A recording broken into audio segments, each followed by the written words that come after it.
বাংলাদেশে এমন দৃশ্য কল্পনাই করা যায়নি, যেটি কয়েকদিন আগেও, সেটি এখন বাস্তবতা।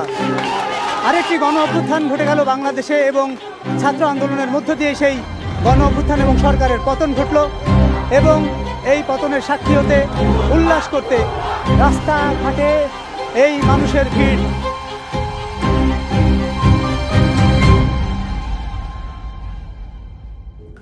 আবারও শুরু হয়েছে কোটা আন্দোলন। 5 জুন আদালতের রায়ের পর থেকেই মূলত বিক্ষুব্ধ হন কোটা বিরোধী শিক্ষার্থীরা। আন্দোলনকারীদের দাবি 2018 সালে পরিপত্র পুনর্বহাল। কোটা সংস্কারে এবার ছাত্ররা নাম দিয়েছেন বৈষম্য বিরোধী ছাত্র আন্দোলন। শিক্ষার্থীরা আন্দোলনের সড়ক অবরোধ এবং অবস্থান কর্মসূচির নাম দেয় বাংলা ব্লকের। বাংলা ব্লকের ছড়িয়ে পড়ে খুলনা থেকে চট্টগ্রামে, বরিশাল থেকে সিলেট বিশ্ববিদ্যালয়,